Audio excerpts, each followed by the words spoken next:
Welcome to episode 41 of the First Person Podcast with me, Giuseppe, the FPS podcast producer, Sabrina Scandura, our editor-in-chief / book reviews editor, Leah Black, our co-managing editor / commentaries editor, and Patrick Dolan, our other co-managing editor / essays editor. We are ending this year on a more technical note by discussing the button mapping that we see in our modern games. We will be discussing the intuitive design of the controls we have come to know and hate. But first, who is everyone and why are you here? And also, what are you playing? So I'm Sabrina, as mentioned. I'm here because I'm the editor-in-chief and because I love game studies and I've been part of FPS for a few years. And this just sort of happened, so I'm here. Currently, this is going to sound strange, but I've been playing a ridiculous amount of old school RuneScape because I just finished my comprehensive exams, and my comprehensive exams were on Middle English literature. So naturally, I was craving something medieval. Old school RuneScape was something I could run in the background guilt-free without feeling bad about, taking time away from my comps. So, yeah, that's what I'm up to. Wait, so you were playing RuneScape while comping? Yeah, anytime I needed a 5-minute break from writing, I would just turn on RuneScape and start grinding, leveling up my magic or whatever, and then I'd go back to comps. It was a great system. That's a fantastic idea. Yeah, and for those of you who haven't listened to any of the podcasts or had a lot of interaction with First Person Scholar, I'm Leah Black. I perpetually play Overwatch, but I've actually taken a pause for that to play Assassin's Creed Valhalla. I'm now 56 hours in and feel like I'm maybe half or 2/3 of the way through the game because I can't not do every single side quest and collectible and everything. So I am once again on that grind, and you know for a fact I will be talking about Assassin's Creed in today's podcast. Ooh. Man, Assassin's Creed games, I love Origins and Odyssey, but I give up after 20 hours and I'm like, there's so much more plot to do. I can't do this anymore. I gave up after 3 for other reasons. No, sorry, Black Flag for other reasons. But I have been meaning to try Origin and Odyssey. They're good. Well, I guess that's me, Patrick. Hi. Similar reasons that I'm here as Leah and Sabrina. What I've been playing, guys, in the past month or so, have picked up a PS3 and a PS5 and have been just steamrolling Naughty Dog games. So Last of Us 2, all the Uncharted's. I'm now maybe about 2/3 to 3/4 of the way through Uncharted 4. And it's very exciting because in the pandemic, I just went through this blah of no good games that I really feel like playing, and now I've just had a boon open up to me. I had never owned a PS3 before. I kind of briefly owned a PS2, never owned a PS4, so I have all these great games, and I'm just devouring them, and it's great. But then I'm gonna be left, halfway through next year with no games to play. So great at the time, not good for future Patrick. So what you're telling me is I'm very much going to have to grill you on the controls of stuff on the PS5 in terms of today's conversation. Oh yeah, that might be a cool talk. Anyways, the reason we're here today to talk about button mapping, and those of you at home might be thinking to yourselves, well, we're all at home, but those of you at home listening to this might be thinking to yourselves, how we're going to make this educational or interesting. Well, we'll try. So just a quick warm-up question for everybody. How do we differentiate between an intuitive button mapping and a learned acceptance of one? And what I mean by this is along the lines of what kind of just comes more naturally to us as people, as opposed to you having grown up with buttons associated with certain actions, so you just click with them as you play specific games. I'm going to start out right now and say that this is anything but a warm-up question. I'd also like to preface in that none of us are HCI people or user experience research people. We are all coming from a more English media side of things, assuming I'm not misinterpreting Patrick's work. But we are very much not HCI, so we aren't really people who explicitly study this. So we might have our own sort of perspectives on it. I think it might also be good, just in our sort of caveats too, is that from my understanding, none of us are, I guess, disabled in a way that playing with a traditional controller is a big problem. Yeah, so we're gonna have that big blank spot of like we are fully able to use a controller. That's gonna be a big gap that I think we should talk about, but it's something we can't talk about from experience. Definitely. As far as like how we actually differentiate between intuitive design and kind of a learned acceptance, I'm kind of a pessimist here and don't think there is such a thing as intuitive button design, especially in console and PC gaming. I'll get to VR in a second. In that our hands are kind of designed to do certain motions, to interact in certain ways, and controllers are sort of forced down into how can we boil down an interaction into a button press or a few button presses. It's how we kind of get the mistake of press F to pay respects or press X to interact, rather than actually like reaching out, which I think is where VR kind of starts coming into play. And Oculus in particular, just the feeling of the controllers is very kind of hand-like in a more intuitive way than some of the other ones. But I'm maybe more pessimistic than I should be. So I will agree with you that the Oculus is a lot more fit for intuitive button mapping, but I wouldn't say that all buttons on the console are just subjective, because the trigger buttons, at least the most common button used for like shooting a gun, it seems pretty straightforward with what kind of association that we would like pick up from it. So especially the right trigger for me with Call of Duty games or Halo is what I would consider kind of intuitive button mapping. I would have to say I'm definitely on the side of I feel like the trigger is a really good sort of rebuttal against the idea of there is no intuitive mapping, because it is very much like a trigger, which I find even though I use it to shoot things, I don't feel super comfortable that the thing I'm holding for a lot of my life, because I play a lot of video games, kind of mimics a gun. But I think I'm aligned with Leah in saying that I was looking for this quote just so we can be educational. But Brian Masumi, talking about affect, says how there's no raw perception, that all perception is rehearsed, which I feel like is very much in line with the idea of intuitive controls, that like we only find controls intuitive because we've learned from a young age, from probably like the Nintendo system, that the cross is move, and A is jump and B is jump. And like I was thinking, I was listening to a podcast called The Completely Unnecessary Podcast, and one of the hosts was saying he got really frustrated with Alex Kidd when he was young, because the punch and the jump button were switched. And I think that's really interesting, because it seems like a simple thing like A and B, and I don't know Master System controllers, but like when it's switched, some little thing can completely throw you off, like the triggers. Whereas in playing PS3 games, I don't know if you guys remember from PS3, but your trigger buttons to like aim and shoot are like the L1 R1 and not L2 R2, which super threw me off.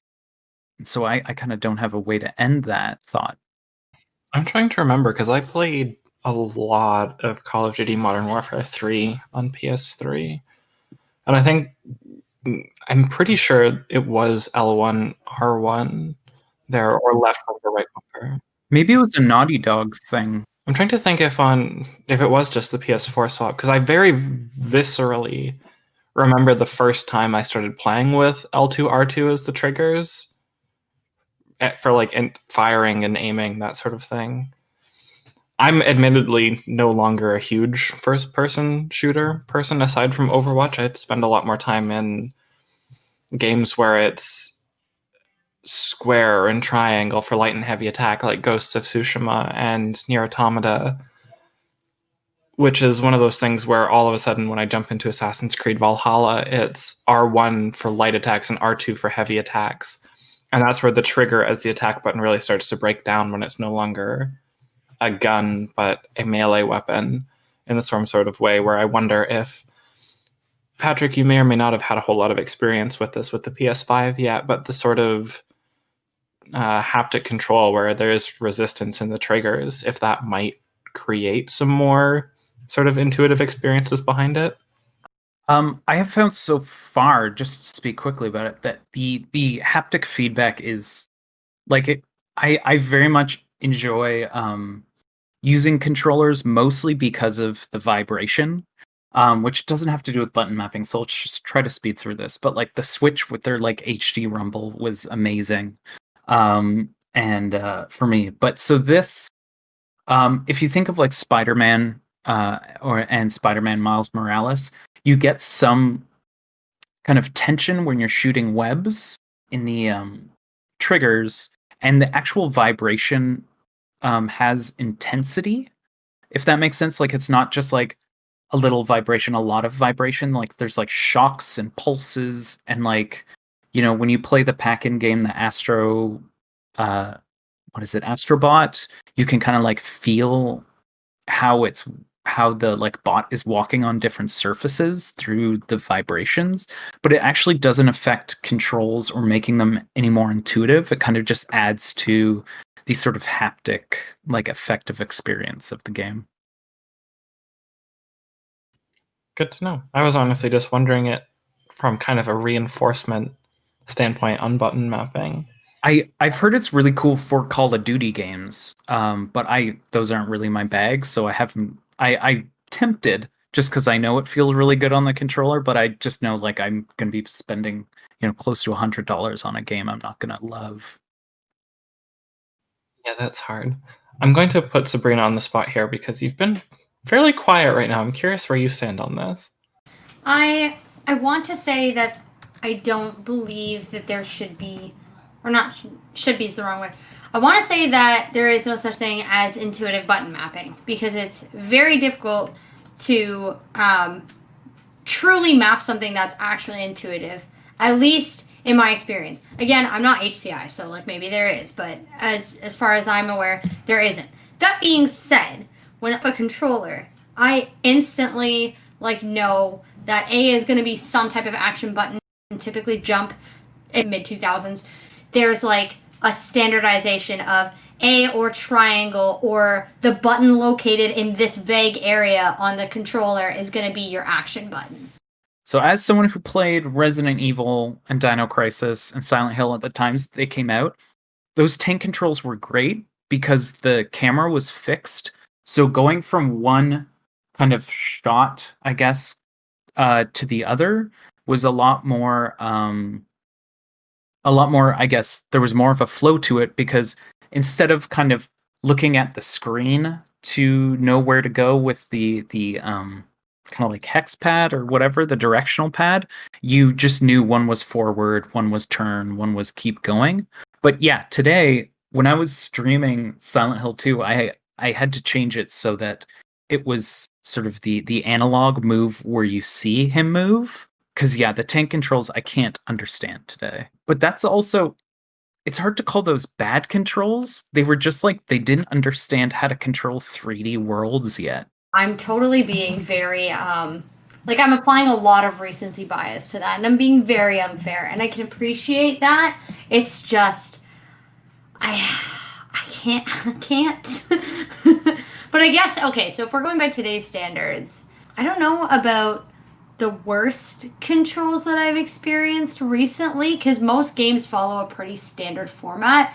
The only real complaint I have is I recently played Assassin's Creed Valhalla and promptly quit because the PC port is something that upsets me. But that's a conversation for another day. But this is less a control issue, I think, and more of an issue either with just the PC port or with the overall mechanics. But I found the combat was really weird because I couldn't easily parry. I didn't like the setting up of how you parry in that game. And at this point, the buttons you press are escaping me. But it just felt very unnatural.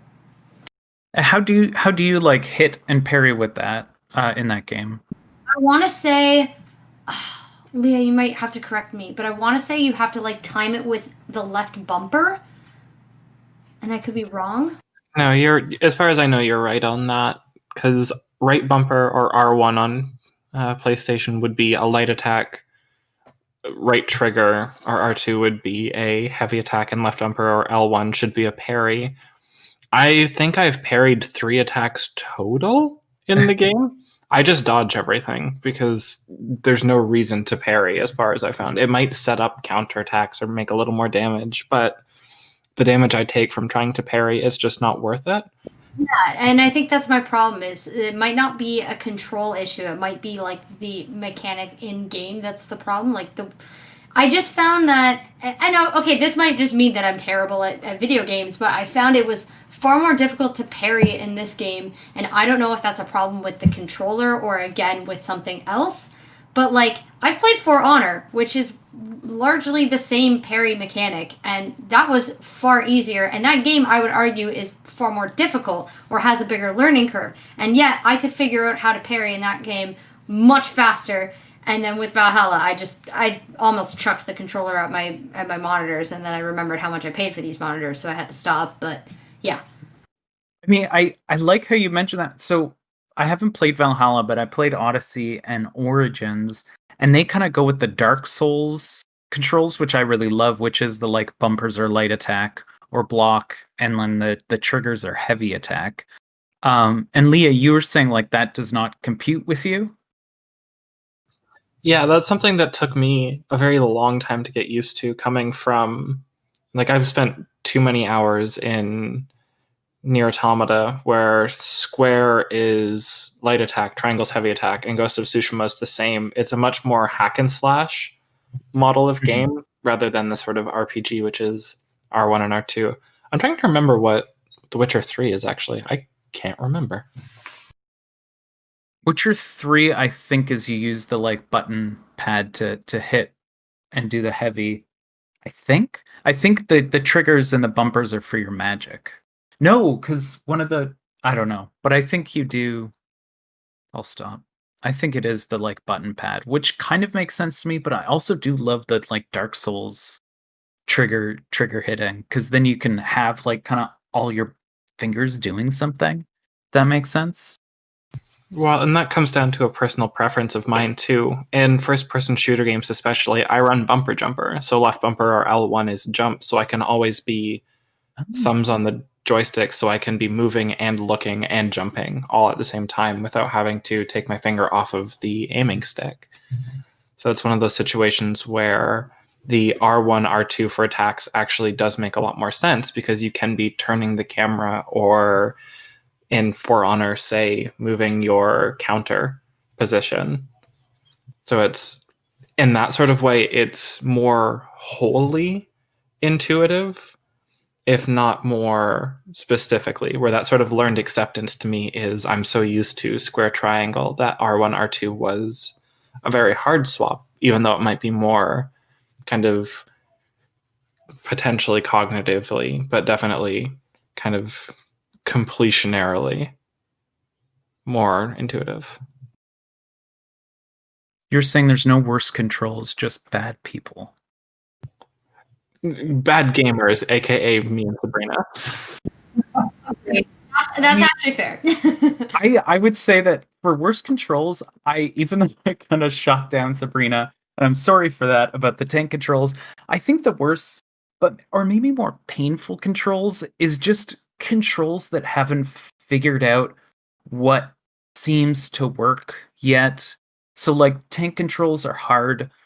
When I was playing Killer 7, it boggled my mind because forward was triangle, back was X, and like you had to do all this stuff when you're shooting where you had to hit aim, you had to like hit L1 to aim, R1 to like do a scan so you could see your enemy and then shoot them, which was so crazy. But then I mean, if you go back and play something like for actual worse controllers, like if you think about the Atari controller, which was just like that stick with the one button that like you couldn't ever hold properly, and it just like it would cramp up your hand and everything. I mean, I didn't play it when it was out, but I did have a friend who collected Atari, and I played his Atari, and it hurts after like 10, 15 minutes. worst controls I've ever experienced are just universally running and jumping. I don't feel like they ever like I grew up trying to figure out on like the PC how to work Gordon Freeman. And when I was like moving like that, W forward, spacebar, that was something that kind of stuck in my head. So when I transferred over to like consoles as I got older, everything that the consoles came up with was just worse, in my opinion, because with Dark Souls, the running and the jumping button are the same button. Or you have to like hold one of the sticks down in Call of Duty and hit A to jump. A jumping is fine. You running is not like something that like I found very helpful. So just it might just be me with trying to figure out how exactly how to maneuver my guy, but like it didn't ever come easily. It was always a learned thing with every single game I've played up till now. So I've been. can I? Oh, sorry. I was about to go on a spiel, so please. No, please no, stop go on me. a spiel. This is just a question for everyone. It's been mostly the same for me with the movement and jumping in particular. Thinking sprinting as an option on PC, I always have it set to shift. Most games on controller, it's L3 or left analog stick in. And then I go over to anything made by Rockstar, and all of a sudden I'm mashing A or X to sprint. And on one hand, like that feels very intuitive. Like it is like you're putting in this effort to make your character sprint, but it's also so very much just not enjoyable. Where there's kind of that disconnect between realism and kind of enjoyability, where it's something that we need to take into consideration, which is part of why, as much as I love the game, the controls for, it's particularly the camera controls for Nier Automata are misery to get used to at first, because there are situations where you have control of the camera and you can look around, and then all of a sudden you're locked into like literally a side-scrolling like vertical movement only or horizontal movement only or two-dimensional but no longer three-dimensional. And it really makes it so that everything that you've learned in one situation you have to readapt to another situation. It's almost like several games rolled into one, which seems like a great idea at first and genuinely is a lot of fun to play through once you've learned it. But that learning curve is something that I think would scare off a lot of less experienced players. Yeah, I love Nier Automata, but it's such a shock. It's like when like you're playing like a game that doesn't have quick time events and then all of a sudden does. Like Nier Automata, especially when you're like second playthrough without giving anything away. Some of the combat will immediately switch you into like kind of like a old school shoot 'em up type mechanics, and you're like, "What? Where did this come from?" And then there's all these new controls you have to learn, which makes it really interesting. But yeah, it's really kind of breaks your mastery of the controller. What was that question you had? I'm curious. Well, I was wondering, what does everybody prefer playing on? Controller or keyboard, and what controller? I am a pleb, and therefore I prefer the controller. I honestly, it's just because I don't have very good dexterity, so the controller makes it easier for somebody like me. And then I don't mind the PlayStation controllers, but I definitely prefer the Xbox controller, and I think that's because that's what I grew up with, and it's a bit bigger. So even though my hands are like ridiculously tiny, it feels a little bit more comfortable. Whereas when I like navigate, or when I not navigate, when I switch down from the Xbox to the PlayStation controller, then it feels like I'm holding something that's a little too tiny. I kind of have associations of specific games with specific types of controllers, and the way that like I grew up playing Half-Life or Halo was on the PC. So if you want me to play the first Halo game or Half-Life, it needs to be on a PC. Otherwise, there's going to be a learning curve where I unprogram everything like put in my head. But for later on, when I started to actually do the console stuff, it kind of just ingrained in me, okay, this is a more comfortable way of playing right now because I don't have to like slam down my mouse, which I had a habit of doing, or get angry at the control. It was just something that kind of like I could cup in my hands and move with just my fingers without having to like use too much more of my body. I love the precision of a mouse, but I find that using the keyboard for movement doesn't agree with my fingers, like getting the shift and the control and the space for moving around. So I like Sabrina and Bleb, and I love the controller. Like if I'm playing a PC game, I get frustrated if I can't use the controller to the point that I've bought a Steam controller just so I can try my best to play games that don't have controller support or don't work great with controllers on a controller. And I would say I probably prefer the Xbox controller mostly for the analog stick placements. I like the higher up analog stick as opposed to the lower down PlayStation. And there's something really cool I love about Xbox controllers, which I didn't get till I saw a video on it, but the bumpers are designed in a way that you're not supposed to actually like put your whole finger on them and press them down, but just kind of move your finger up to like depress them, if that makes sense, which I find is great. It makes you able to kind of keep your fingers mostly on the triggers, but then just kind of tilt your fingers up to hit the bumpers, which I feel is, to use the dreaded word, kind of intuitive and kind of like smooth. That seems really weird to me, especially as a bumper jumper person, because I kind of because like you're right, by default you do usually have like your pinky ring and middle fingers under the controller and then just your pointer finger up on the triggers and bumpers. But I was playing, oh goodness, back in 2016, 2017, whenever it came out, Titanfall 2 online and playing a lot of it, and bumper jumper is necessary in that game, and I stand by that because there's so much wall running and sliding and hopping and everything that you need to be very quickly interacting with it while being able to move your camera. And at that point, it's not reliable to have your pointer finger on jump and kind of alter it between that and trigger. You have to have both at pretty much all times. So I got very much used to having my pointer fingers on the bumpers and my middle fingers on the triggers. I'm originally a PlayStation player. I grew up with a PlayStation 2, had a PlayStation 3 all through high school, and then got myself a PlayStation 4 pretty much going into my undergrad. And it's only in the last, I'm going to say year, but it's probably closer to 6 months that I've actually got an Xbox, and now I have a Series S because, let's be honest, PlayStation 5 is almost impossible to acquire, yet somehow Patrick did. Actually, my amazing partner, who makes several appearances during my streams, was able to find one online. Like I tried like a lot of the morning to get it and get on Best Buy, and then she snuck in on some order and got it. Yeah, it was unbelievable. Anyway, sorry, continue. Well, kudos and congratulations. Thank you. It's all her.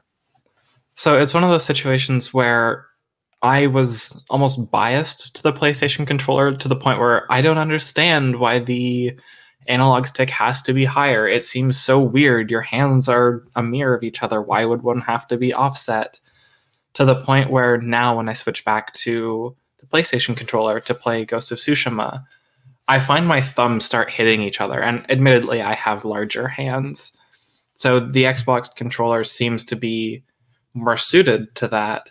Yet I almost only play FPS games on a mouse and keyboard because I've gotten so used to it at this point where I much prefer the precision of a mouse, and I have spent far too much money on a nice short throw keyboard. So I only have to push the key halfway down for it to actually register. So there's actually, I find less strain on my fingers when I'm strafing back and forth and making quick adjustments. It's sort of a weird, I've played everything, no longer have a preference overall. It's very much a by game type where FPS and roguelikes I tend to play on PC, where action adventure RPG games I tend to prefer a controller, and I'm leaning more towards Xbox than PlayStation, but the new DualSense, if I ever get my hands on a PS5, might convince me otherwise again.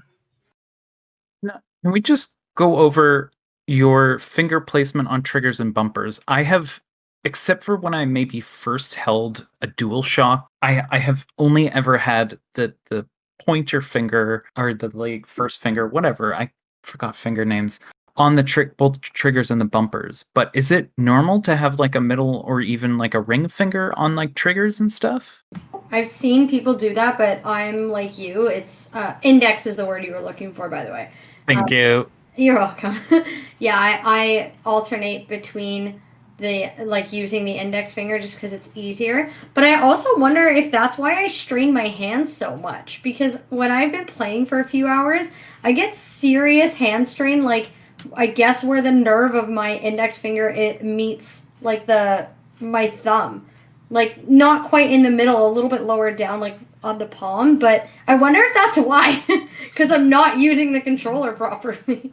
Mhm. There's this weird control in, and maybe it's not weird. I'm the weird one in Uncharted 3, I think, where you when you're aiming your gun, you can also like toss a grenade, but in order to do that, you have to hold the aim, and then you're like, oh, if I want to throw a grenade, then you hit the L1 button.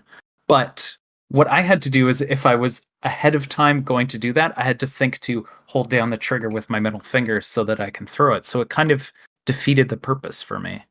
So, because I'm trying to think about it right now, like when I play Halo, I've definitely done like the picture that Leah has shared, where you are using like both fingers, but that's usually only if I need to use both of them at the same time. Otherwise, then those fingers are not resting on the trigger, and like I switch. So, but the thing is I don't even think about it, and that's why I think I've strained my hands. So I want to kind of, when we talk about worst controls, there's a book I read just to make this educational again. I read books, don't worry about it. So there's a Graham Kirkpatrick wrote a book called The Aesthetics of Video Games, and he equates playing a video game with the controller to playing an instrument. And I feel like that's so true, that we have all learned how to play this instrument. And I mean, video games have even become instruments if we think of like a Game Boy becoming like a music creation thing, or like Guitar Hero. So yeah, does that resonate with anyone? Oh, absolutely, 100%. Also, if you think of all the different ways people like play guitar, like I know like Kurt Cobain and Jimi Hendrix play it like left-handed, whereas like traditionally it's right-handed.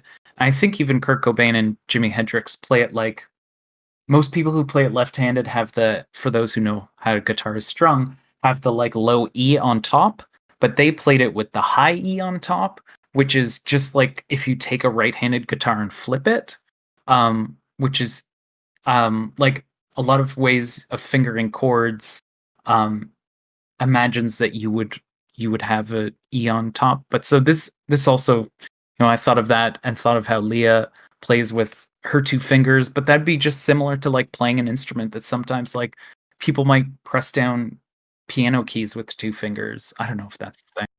Or like, people who play the guitar in a percussive manner where they're like slapping the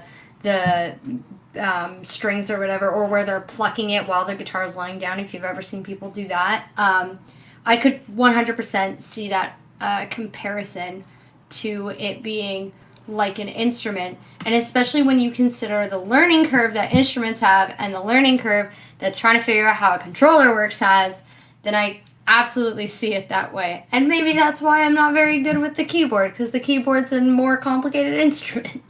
Then we get into the sort of playing instruments as controllers in games, thinking Guitar Hero, guitars and drum sets, Rock Band, whatever they are, where all of a sudden you have people who are, can we complete Dark Souls using only the drum kit type thing, where there are people who are intentionally making controls less intuitive as sort of a challenge to themselves. Yeah, there was someone on Reddit the other night who was playing Super Mario The Lost Levels, or Super Mario 2 in Japan, with the Guitar Hero controller, which I watched a bit of, which is nuts. I don't even understand how that works. wonder if this is also related to like, because I'm thinking about the way people play games with different controllers. It also reminds me of like when people prefer to invert the camera, which I never understood, but like I kind of think of it that way. If you have a lot of people who play the guitar differently, some people slap the strings in order to make the sound, some people pluck it, some people lie it down on the ground to pluck it, almost like a harp, then I guess it's not strange to think that some people want the inverted camera controls, which again confuse me.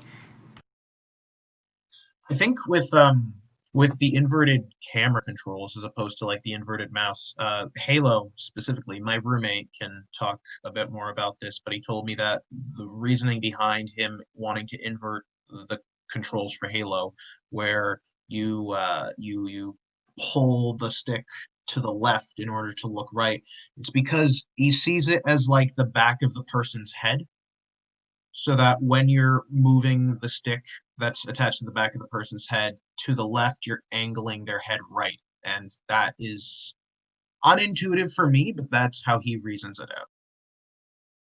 Actually, yes, I do remember hearing a podcast where somebody mentioned that. So I still don't get it, but yeah, I have heard of that before. Are you pulling on the front of the camera or the back of the camera to turn your head? That's kind of my mental interpretation of why you would invert it, but that might actually be a good kind of segue into our next kind of point of conversation. Why, thank you, Leah. For our last question of the evening, how do you think we can redesign the controller to make it more intuitive for people who didn't grow up gaming? See, I don't know that you can because you have to sort of, unless there's a way to like introduce somebody before they get to the game that, this button stands for this. Like, basically, they'd have to learn the language before they approach the game, I think. And that's why I don't know, or at least I can't conceive of one that would be more intuitive. So I want to, again, kind of preface this conversation saying that I'm admittedly not as familiar with the accessible Microsoft or accessible Xbox controller as I maybe would have liked to have been having this conversation. It's, again, like Patrick was saying, meant for more people with motor function issues in their hands and beyond, essentially, from my own understanding of it. But thinking of redesigning a controller or a keyboard, even thinking for able-bodied people, where there is a way or not a way to understand controls better before coming to the game. I'm inclined to agree with Sabrina, where I don't know that it's wholly possible. Also, then all of a sudden, where would the need for tutorials be? Because in a way, a tutorial is often the way we learn what controls are for a specific game, which becomes tedious for people who have played many games, especially within a series, thinking about the number of times you've booted up that new Call of Duty and have to run through the training ground. Oh, you better sprint using this button. Oh, you need to slide. Quickly press this while sprinting. And it's all those kind of very sort of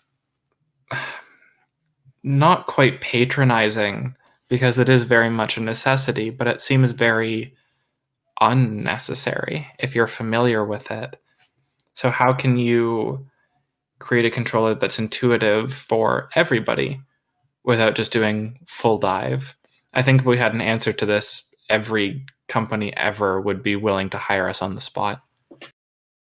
I mean, I think we have the issue of we have just been immersed in kind of learning video games through like sort of this evolution of controllers that we're most familiar with, that our brains can't even think of another way around controlling things. And when new ways of controlling have come out, they've been met with sometimes scorn or novelty. Like, I'm thinking mostly of like the Wii, which like was like by some, gamers, and I'm air quoting here, it's not real games, it's casual games, but it also opened up like the idea of bodily movements opened up gaming to a lot of people who didn't use it, or like VR which was hinted at before. Any kind of VR or like Kinect or PlayStation Move, where it's you're using your body more, I feel like is the closer to intuitive, because it kind of you have that parallel of motion to like what you see on the screen. But as someone who plays a lot of video games, I hate motion controls because I've just learned how like playing with a controller just feels so much more natural, which you know can be dangerous if we think of it as ideology feeling natural and just being the way it is, being intuitive. Um, but yeah, I would say maybe like making something more. You're always going to have a split between people who like have this ingrained learning of what popular controllers are now, and those who don't, but who would take to something like the Wii or something that's a lot more motion based. I have two ideas on how we could make button mapping more accessible to people that are less familiar with it. A lot of it has to do with us having been indoctrinated at a younger age, so our minds are kind of primed to accept whatever the designers usually come up with. But one of the things that I was thinking about, and Leah brought up at the beginning of the podcast, was the Oculus Rift and how putting it into a first person perspective in a new way uh, kind of puts us all on equal footing to some degree, because this is more of like how you move your body and the way that the nunchucks or whatever they're called for the Oculus Rift work is just basically grabbing things. And I found this really intuitive for the super hot game that came out that I was lucky enough to play because my friend had an Oculus Rift. Um, so just kind of having it in the frame of like whatever you can normally do with your body, you can like see yourself doing through the extension of the controller. The other way that I thought of, like, I didn't think of it, but it's more of like something that we've been evolving games to do. And previously, when you go into an arcade or you're playing one of the earlier Sega Genesis games, certain buttons did things, and that was the end of it. But now, as Leah noted in her experience with Call of Duty and such, you're allowed to button map for yourself. You're allowed to put your own controls. You're allowed to decide what exactly each button does. So just having that freedom to find a controller that works best for you and kind of map however you want the controller to handle um, to the actual game would be phenomenal. But then there'd have to be a controller that can work pretty much for every console and has a million different variations that each fit an individual thing. Essentially, what I'm saying is it comes down to like variety of what is accessible to people. I think a good companion topic to this would be accessibility in video games, and I think it's worth mentioning again what Leah brought up is the Xbox accessibility controller that kind of works to what we talked about before of just not necessarily creating a catch-all controller, but creating a controller that you can then mod into something anyone can use at any kind of um, any kind of motor function. And I haven't had any experience with it, but it seems really cool. It seems like Xbox is moving in the right direction in that sense. Well, I think we answered that question to the best of our abilities. I feel like the best of our abilities is biased and a little skewed and inexperience and too much experience. Completely limited, yes. We are not experts on this particular subject. I'd actually like to see what the Wii Remote could be purely motion sense nowadays rather than requiring the sensor bar, because the sensor bar caused a lot of issues. So I'd be curious how it would differ now. But Yeah, I mean, I still have my sensor bar hooked up for my Wii U, and it works-ish. One thing the Wii had was it brought back light gun games, um, in a way, which is cool. And we will quickly run out to my local used game store with my mask and hand sanitizer to see about getting light gun stuff for a Wii. Oh, not even Value Village. I still have all of my Wii stuff. Nice. I bought a Wii after the fact because I found out you could mod it. And then my partner has a Wii U, so I chucked the Wii. I don't know about you all, but I can't play Dark Souls without the Donkey Kong Country bongo drums. Those are amazing too, seeing other people play stuff. All right, then, do we want to introduce ourselves one last time with social media contacts? So thanks so much for listening. I'm Sabrina. I'm the editor-in-chief, and you can find me on Twitter at Sabrina Alicia SG. Yes, I got that right. I'm Leah Black. I am spending less and less time on social media these days, but you can occasionally find me on Twitter at Lillian_A_Black. I am Patrick, and you can find me at Pat R. Dolan, and then I also do Twitch every week, stream games at Dr. Sandmonster, or through the FPS Twitch, which is First Person Scholar. And I am Giuseppe Femia. You can find me at _foolsbait on Twitter. And that is pretty much it until the Games Institute opens back up. Thanks for listening to us talk about button mapping and its effects on our gaming experience. You can find us at FPS Weekly or start a conversation using the hashtag FirstPersonPodcast on Twitter. FPS Twitch stream is twitch.tv/firstpersonscholar. First Person Scholar is produced by Giuseppe Femia with support from the Games Institute at the University of Waterloo.